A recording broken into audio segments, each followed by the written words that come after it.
Bismillahirrahmanirrahim. Assalamualaikum warahmatullahi wabarakatuh.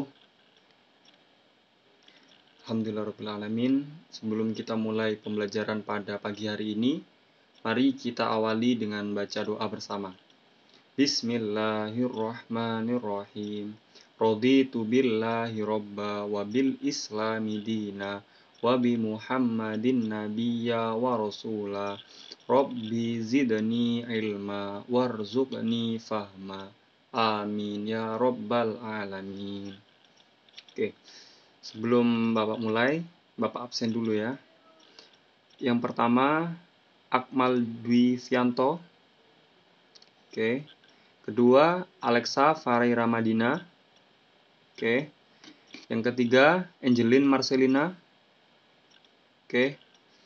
4, Aulia Khairunisa. Oke. Dara Ayu Puspitasari. Hadir. Dea Indrianti. Hadir. Dian Setianingsih. Sakit. Suratnya ada. Oke, baik. Diva Suci Kasmita. Hadir. Vera Andini. Oke. Gustiani Trinurjana. Hadir. Iis Tri Anita Dwi. Hadir. Ilham Maulana Gifar. Oke, hadir. Jana Nafisa. Hadir. Lydia Nita Mahara. Sakit. Oke, jadi yang sakit ada Lydia sama Dian. Sakit apa? Oh, sudah 2 hari. Oke. Kita doakan semoga teman-teman kita diberi kesembuhan oleh Allah Subhanahu wa taala dan juga kita semua semoga dijaga oleh Allah Subhanahu wa taala. Ala dziniyah wa ala kulli niyatin sholihah. Al-Fatihah.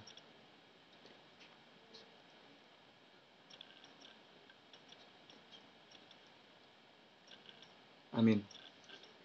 Oke.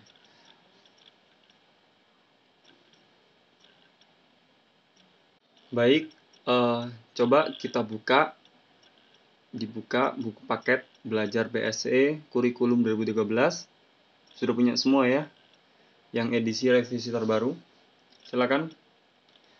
Ini kelas 9A. Oke. Silakan Bapak kasih waktu 5 menit untuk teman-teman semua baca terlebih dahulu. Silakan sebelum dimulai, sebelum kita masuk materi, alangkah baiknya kalian semua membaca, memahami materi yang akan dipelajari kita pagi hari ini. Silakan kita pelajari bab tentang interaksi antar negara Asia dan negara lainnya. Silakan dibaca. Bapak kasih waktu sampai 5 menit. Oke. 08.06. Oke. Silakan dibaca terlebih dahulu. Bapak puterin musik ya, biar semangat musik relaksasi. Ya, silakan dibaca.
Oke, baik anak-anak, jam untuk membaca selesai. Jadi Bapak jelaskan dulu materinya, tahap per tahap. Semuanya menyimak. Nanti kalau ada yang penting silahkan ditulis. Habis itu ada waktu untuk diskusi. Kita sharing bersama. Oke. Yang pertama, pada pagi ini kita akan mempelajari mengenai interaksi antar negara Asia dan negara lainnya. Negara Asia, antar negara di benua Asia, dan benua lainnya. Jadi kita harus pahami dulu apa itu benua. Ya. Benua adalah massa daratan yang memiliki ciri atau karakteristik tertentu. Benua menyangkut dari aspek fisik dan aspek budaya, dari aspek teritorial dan aspek kultural. Para ahli menyebutkan pembagian benua menjadi 5 bagian. Yang pertama, ini benua yang ada di dunia ya. Yang pertama, ada benua Asia. Yang kedua, ada benua Eropa. Yang ketiga, ada benua Amerika. Yang keempat, ada benua Afrika. Dan yang kelima, ada benua Australia. Ingat ya, ada 5 benua. Bawa ulangi lagi. Yang pertama, ada benua Asia. Yang kedua, benua Eropa. Yang ketiga, benua Amerika. Yang keempat, benua Afrika. Dan yang kelima, benua Australia. Oke, ingat dulu 5 benua ini. Jadi, di setiap benua mengalami dinamika penduduk. Ada masing-masing penduduk yang berbeda dengan karakteristik dan budaya yang berbeda tentunya.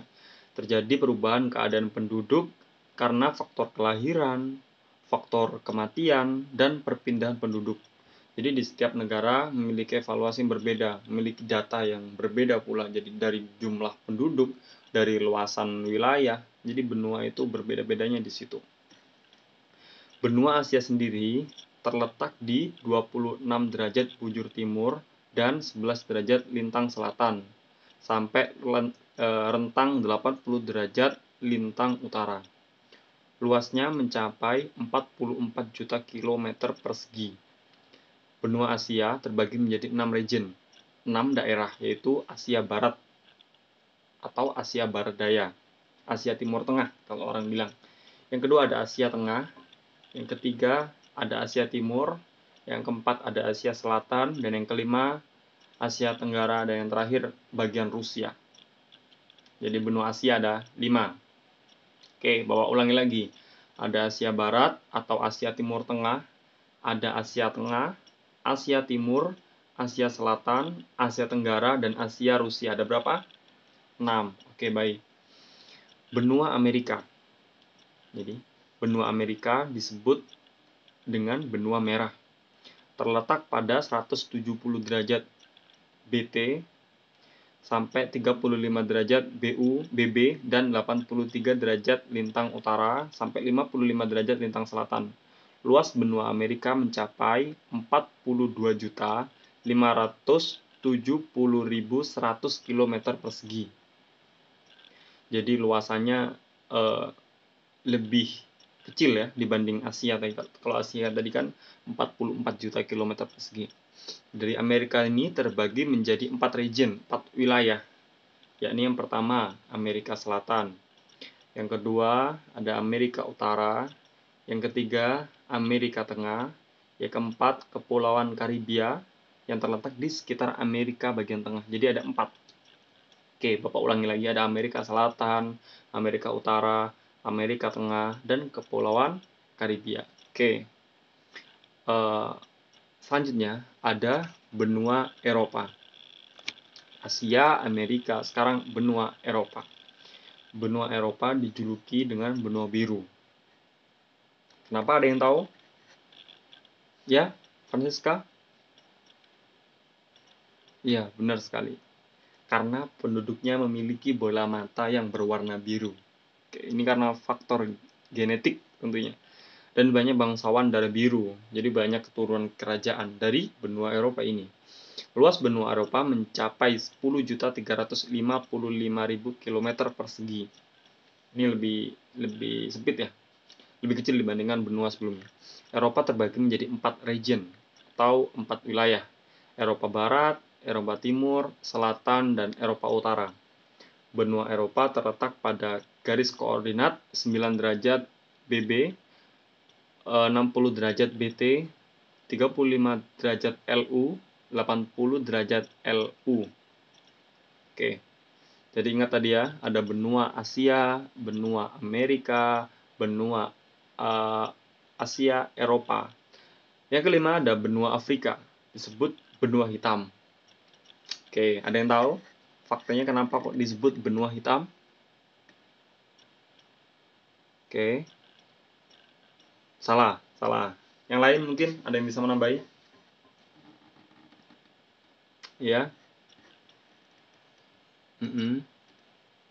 Oke, hampir bener. Ayo, nggak apa-apa, silakan jabarkan. Mungkin ada yang bisa menambah lagi. Ya betul. Tepuk tangan untuk teman kita. Benua Afrika disebut benua hitam karena penduduknya mempunyai kulit berwarna hitam. Ini menjadi sesuatu yang berbeda. Maksudnya menjadi ciri khas dari benua Afrika sendiri. Afrika terletak pada 17 derajat BB, 52 derajat BT, dan 35 derajat LU, 34 derajat LS.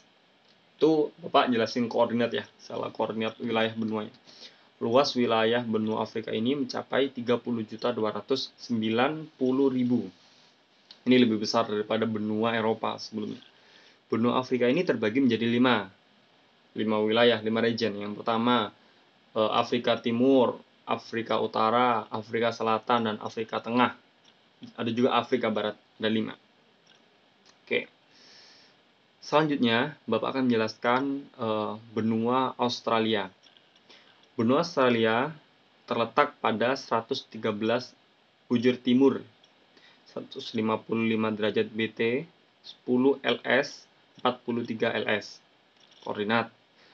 Luas wilayah mencapai 8.945.000 km persegi. Ini lebih kecil ya, lebih sempit ketimbang benua-benua yang Bapak jelaskan tadi. Australia terdiri dari 8 negara. Benua Australia terdiri dari 8 negara. Negara-negara bagiannya ini ada Australia Utara, Australia Selatan, Australia Barat, Victoria, New South Wales, dan Queensland. Ada Tasmania dan daerah khusus ibu kota. Oke, sudah jelas? Oke, silakan nanti mencari pertanyaan. Kalau ada yang perlu ditanyakan, silakan ditanyakan. Yang selanjutnya ada Jepang, disebut negeri Sakura. Mempunyai 4 musim, yakni musim semi, musim panas, musim gugur, dan musim dingin. Terletak pada garis koordinat 30 derajat lintang utara, 47 derajat lintang utara, dan 128 derajat bujur timur sampai 146 derajat bujur timur. Jenis tumbuhan yang dapat dijumpai di sana yang paling banyak kita dengar yakni tumbuhan pohon. Pohon apa nih yang tahu? Ya? Kok malah pohon beringin, bukan pohon beringin. Ya, pohon apa? Ya, benar sekali. Sana banyak banget, ada pohon ek, pohon bambu, mapel, beech, dan juga poplar. Mungkin ada yang akrab dengan pohon sakura. Ya, itu sebutan di sana ya, di Jepang. Kalau di Jepang sendiri, ibu kotanya Tokyo, bahasanya bahasa Jepang resmi. Agamanya di sana ada 3, mayoritas ada Shinto, agama Shinto, Buddha, dan Kristen.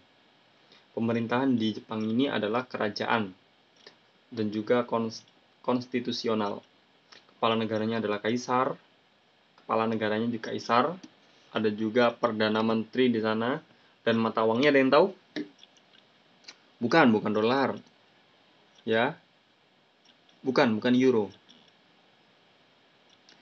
Mata uang. Ya, benar sekali. Siapa namanya? Wah, tepuk tangan. Ini kita wawasan juga ya. Mata uangnya yen. Oke. Sana yang terkenal juga ada Gunung Fuji. Oke.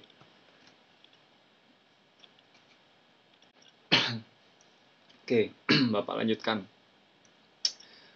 Kita terfokus pada benua Asia sekarang. Dinamika benua Asia. Pada tahun 2005, jumlah penduduk pada benua Asia mencapai 3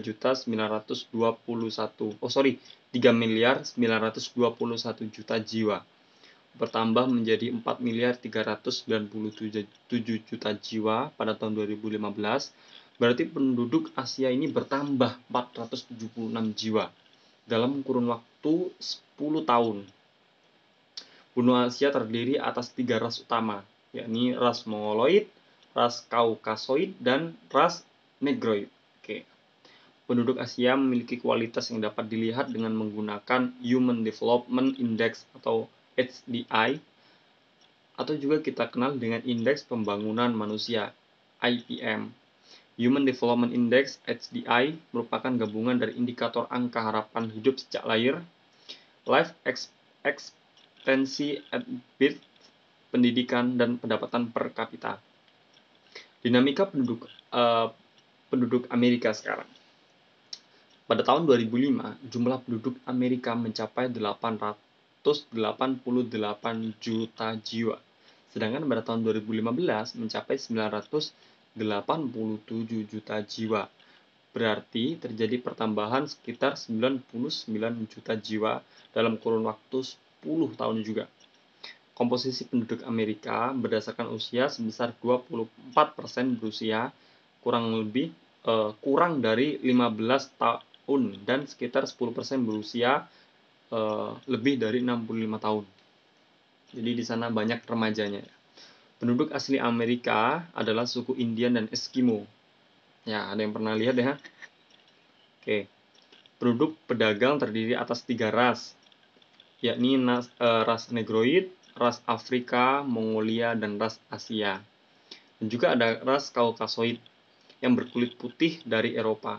Ya, ini kita sering tahu kalau di Amerika itu banyak orang yang berkulit putih secara genetik. Ada yang tadi bermata biru, itu karena genetik atau karena ras. Oke. Dinamika penduduk Eropa tahun 2005, jumlah penduduk Eropa mencapai 730 juta jiwa. Ini Eropa ya. Tahun 2015 bertambah menjadi 742 juta jiwa. Berarti terjadi pertambahan sekitar 12 juta. Ya, dalam kurun waktu yang sama 10 tahun. Laju pertumbuhan penduduk Eropa sangat rendah, yakni 0,2%-nya per tahun. Penduduk Eropa dikelompokkan menjadi 5 suku bangsa. Yang pertama, ada bangsa Nordik, ya, NORDIK. Ciri fisik suku bangsa ini memiliki rambut pirang, mata biru, tengkorak yang panjang, dan muka yang sempit. Ya. Yang kedua ada bangsa Alpen. Ciri fisik memiliki rambut hitam, mata hitam, tengkorak yang lebar, dan tidak terlalu tinggi. Yang ketiga, bangsa Mediteran. Ciri fisik memiliki rambut hitam, mata hitam, badan dan tengkorak menyerupai bangsa Nordik, menyerupai bangsa yang pertama. Ya. Ketika yang keempat adalah bangsa Slavia. Ciri utamanya menyerupai bangsa Alpen, memiliki kemiripan namun berbeda. Yang kelima ada bangsa Dinarik. Ciri memiliki rambut gelap dan banyak terdapat di Rumania.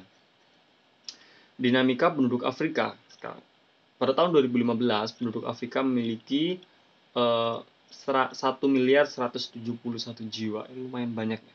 Bertambah sekitar 265 juta jiwa dalam kurun waktu 10 tahun.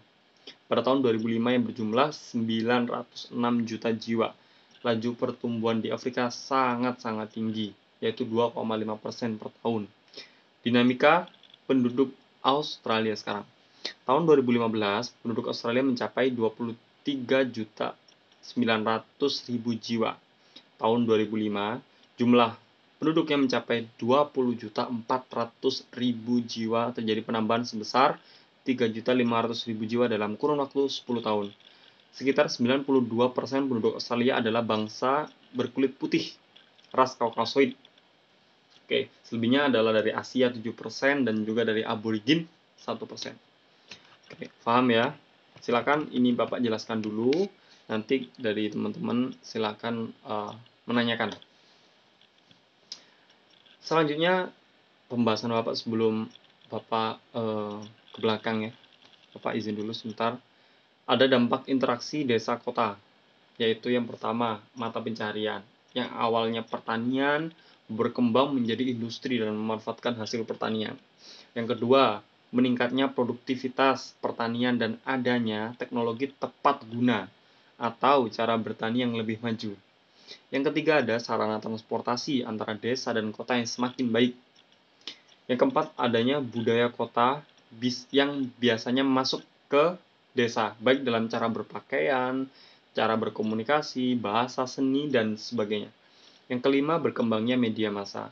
Tentunya di era 4.0, teknologi 4.0 ini, teknologi semakin merambah dan semakin cepat pertumbuhannya. Sehingga kesadaran politik meningkat. Jadi segala informasi dituangkan di media massa. Yang keenam, tingkat pendidikan di desa meningkat. Oke.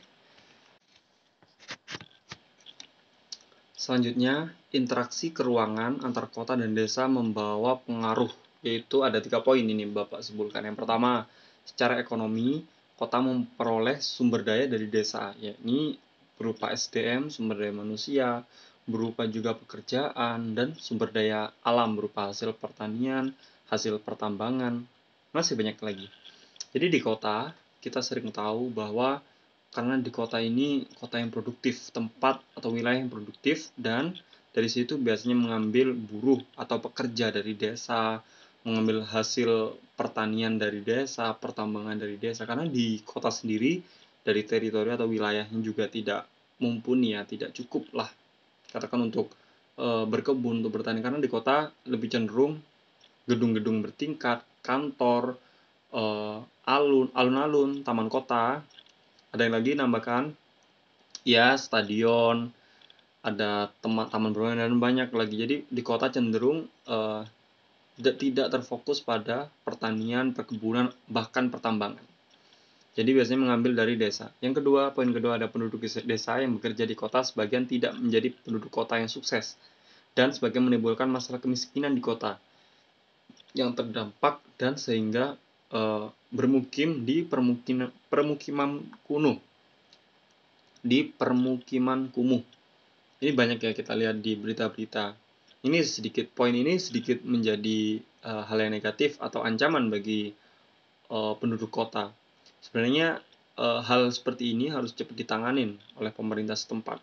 Entah perpindahan penduduk tersebut dapat dikontrol, dapat disediakan bagaimana kehidupan yang layak, bagaimana cara hidup orang kota. Jadi mereka bisa menyesuaikan sehingga tidak menimbulkan kerumunan atau hunian permukiman yang kumuh kalau orang bilang. Poin yang ketiga, kota dihuni oleh penduduk pendatang dari desa yang sebagian mempertahankan budaya atau cara hidup desa. Oke, jadi lambat laun dari orang-orang desa yang kebanyakan berpindah ke kota, urbanisasi, di kota sendiri sudah banyak nih orang-orang desa yang menetap di sana. Jadi dari kultur, dari budaya, dari pola komunikasi, sedikit banyak udah merebak ya di kota. Karena masyarakat desa yang masuk dalam wilayah kota juga nggak sedikit di situ. Jadi itu Bapak sampaikan mengenai pengaruh perubahan dan interaksi antar negara terhadap berbagai aspek. Ada kelahiran seperti ekonomi, ada sosial, budaya, politik, dan pendidikan. Oke, setelah Bapak jelaskan panjang lebar, silakan dari anak-anak semua mencatat, silakan dirangkum. Ini Bapak kasih tugas ya untuk pertemuan hari Senin minggu depan. Silakan untuk dirangkum bab ini, ditulis, dicatat, habis itu dikumpulkan ke ketua kelas. Ya, silakan ditulis di kertas folio, nanti dikumpulkan di ketua kelas. Nanti untuk rangkuman terbaik, Bapak beri hadiah, Bapak beri reward. Tentunya semuanya dapat nilai ya yang mengerjakan. Jangan sampai nggak ada yang mengerjakan. Tolong dikerjakan semuanya, kita belajar. Oke, untuk pertanyaan, mungkin ada? Ya, silakan. Oke, soal benua itu sebenarnya salah kita itu dulu hidup dalam satu tanah. Jadi benua itu dulu tuh bercampur jadi satu, jadi nyatu lah semuanya. Pernah lihat mungkin ya video grafiknya, itu berkumpul jadi satu akibat ada perubahan iklim dari ribuan tahun atau ratusan ribu tahun. Akhirnya sedikit banyak mulai berpisah, berpencar. Akhirnya berbedalah, ada benua Asia, benua Amerika, benua Afrika yang udah dijelaskan tadi. Jadi akhirnya berpisah dengan banyak negara di dalamnya tentunya di dunia. Oke. Ada yang lagi pertanyaan? Ya. Solusi untuk warga desa yang ke kota. Oke. Ini Bapak tanya balik ke teman-teman. Mungkin ada yang bisa ngasih solusi untuk tadi poin yang kedua, interaksi ruangan antar kota dan desa membawa pengaruh. Oke, silakan. Oke. Ada lagi? Oke. Baik. Jadi mungkin poin-poinnya di sini yang menjadi solusi kita semua adalah kita harus kontrol dan kita membuat lingkungan kita senyaman mungkin. Entah dengan pola hidup kita, dengan cara etos kerja kita. Kita memang tidak bisa menuntut semua itu hidup di atas layak ya. Jadi memang kehidupan ini menuntut kita untuk bekerja keras untuk mendapatkan upah hasil untuk kehidupan sehari-hari. Namun dari campur tangan pemerintah juga sangat diharapkan dalam mengentaskan kemiskinan kota. Yang tadi poin dijelaskan kebanyakan dari desa, urbanisasi dari desa. Maka dari itu sifat atau aturan-aturan yang ditetapkan pemerintah kita jaga, kita ingatkan juga saudara-saudara kita. Kalau misalkan ada yang mempunyai rezeki lebih, mungkin bisa menjadi bagian dari sedekah kita kepada orang-orang yang membutuhkan. Oke, baik. Ada yang bertanya lagi? Cukup? Oke, baik. Karena sudah cukup, tadi Bapak sudah jelaskan ya, untuk tugasnya minggu depan silakan dirangkum bab ini, nanti ditulis di kertas HVS, kertas folio bergaris, dikumpulkan di ketua kelas. Semuanya Bapak harap bisa mengerjakan semua dengan baik, dan semoga materi ini materi pada pagi hari ini semoga bermanfaat. Bapak pesan jaga kesehatan, imunitas tubuh. Bapak akhiri, wallahul muwaffiq ila aqwamit thoriq. Wassalamualaikum warahmatullahi wabarakatuh.